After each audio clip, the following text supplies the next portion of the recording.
જો મમ્મી બેસી ગયા છે સવારમાં ફોન લઈને ફોન તો જબ્બર જોવો હવે જોવાનું મારા કરતા વધારે જોવો તમે મને એમ કહેતા તું ફોન જોવ તમે તો મારા કરતા રેકોર્ડ તોડ્યો એ તો તારે ટાઈમ પાસ અને હવે તો શોર્ટ્સ જોવાનું બધું આવડી ગયું કમ્પ્લીટ આવડે જ ને મોબાઈલ ખાલી મેસેજ કરતા નહીં આવડતું ને હજુ નહીં એવું મારે શીખવાનું છે હા તું નહીં શીખવાડું ને તો હું શીખી લઈશ ગમે તે જોડે જો બધું કમ્પ્લીટ આવડી ગયું મમ્મીને તો આજે ચોથ છે એટલે બેઠો શાંતિથી એમને જમવાનું નહીં આજે કશું કે ખાવાનું રોટલી ના ખવાય રોટલો ખાવાનો ને રોટલો રાતે ચંદ્ર પૂજી અત્યારે બપોર ખાવા પણ ચંદ્ર પૂજવા ના હોય તો એટલે એમને જમવાનું ચોથ કરી નથી દેવાનું. આજે ચોથ કરી છે હવે બધું ચાલુ થઈ ગયું ચોથ શંકર ચતુર્થી પાંચમ ફઈ પાટ એટલે મમ્મી ચાલુ કર્યું મમ્મી ફોન લગાવો કોકને બેબી ફઈ કરું છું પતી એવી એટલે કહું જો મમ્મીએ સાતમ આઠમનો મરચો લઈ લીધો અત્યારથી કાલે લેવો જ પડે ને આવું સાતમની ચો વાત છે તમે બરાબર નતો લાવી મેં ના નથી પડી તમને કોથમી એવી નહીં લેવાની મને તો ગમે એવી લાવી લે ગમે એવી તમારી બાજુ હું લાવો ને પણ તમને હું નહીં લાવી આવું એટલે તમારે નહીં ઠેકવાનું લાવવાનું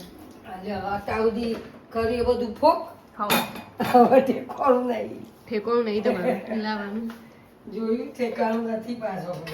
સાતમ આઠમમાં રસોઈ બનાવો ને ખાવાનું નહીં બે આ દિવસ ઠેકાણા વાળો જોયું હું ઠેકાણા વાળી મોટો ઠેકાણા વાળો મમ્મી ઠેકાણું નહીં હો અમે 2 દિવસ રસોઈ બનાવી કરવી પડશે હવે ના આપણે વધારે નહીં કરવું આ વખત કેમ થોડુંક જ બનાવું છે પછી બીજા દિવસ આઠમ થાય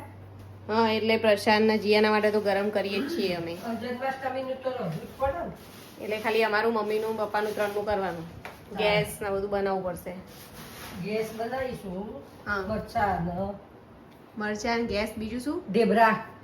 અને પેલા કંકોડાનું શાક કંકોડો ના મળું તો શું કરશો ના મળશે એ તો કારેલો પરવર કો તો કારેલો એ થોડો લેતી આવજે 250 અંબાજી લેવા જવું પડશે કંકોડો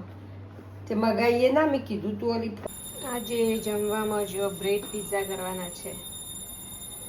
2 ટાઈપની બ્રેડ છે એક વ્હીટ એક પેનદાર બ્રેડ આજે પિઝા બ્રેડ પિઝા જો અમારા બ્રેડ પિઝા 94 કેટલું બધું ખાવાનું આ જો જીયાના ખાય છે ગમી જીયાના એકલી ચીઝ વાળી ખાય છે ખાવી છે તમને એવું પૂછે છે ગાઈસ એવું કે છે પહેલી વાર પૂછ્યું આ બધાને પૂછ્યું ફોનમાં અને તો કોઈને કશું આપતી નહીં આ છોકરી નહીં આવું અને મમ્મી જો આ બેસી ગયા છે આજે એમને જમવાનું નહીં શું જમશો કશું નહીં કેમ કશું કશું મગનું રોટલું ને એવું જ ખાય રાત્રે ચંદ્ર પૂજીને જમવાનું મમ્મીને હવે તાવ મટ્યો 2-3 દિવસ આવ્યો એમને મને ચડાયો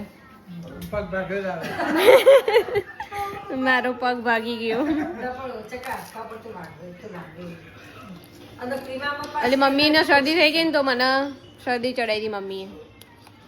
કેવું કહેવાય આવું કર્યું હે ને હા ચડાવી પડે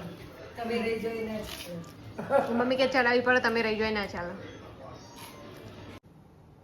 જો જીયાના સુઈ ગઈ માથું તો ઉડાયું રાતે જ ધોવું પડે સવારે તો વહેલા ઉઠે જ નહીં અને સુઈ ગયા છે જીયાના બેન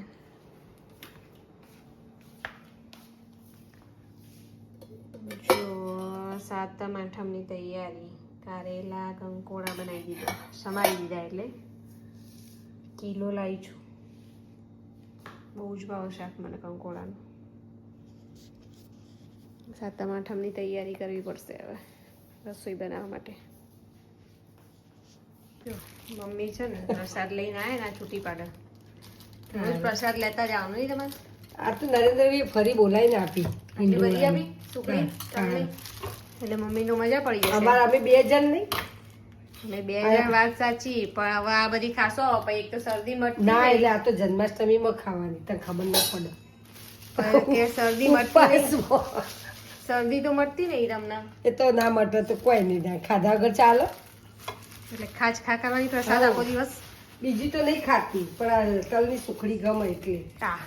જીયાના જોડે જોડે મજા પડી જાય હા એટલે બાન દીકરી બે મંદિર જ એટલે જાય એમ પ્રસાદ લેવા. પ્રસાદી લેવા જવાનું હોય જાણ તું શું સમજે કે તમે નાખો તો કોઈ નહીં અમે તો ખાઈએ. હું તો નહીં ખાતી ગળ્યું બહુ. જો આ જો બીજી પ્રસાદી ગઈ. બતાવો બતાવો બતાવો. આ તો પહેલાથી આપણા ઘરના આ મિક્સ પ્રસાદી બીજું આ બોક્સ તો હજુ ધીમે ધીમે ખોલતો હતો ને મેં જોઈ લીધું ક્યાંથી કયો પ્રસાદી કાઢે તો પછી સંતાર દેતો તો બોક્સને. હજી બાપા નહીં સંતાડતું લે આ મૂક્યું બોક્સને ટેબલ ઉપર તો પડ્યું છે તું એ બધી પ્રસાદી ભેગી કરે આવી રીતે. પછી તો ભેગી નહીં કરી આજ કોમ વાળાને એમ ના આપીએ ને હમ તો વાસણ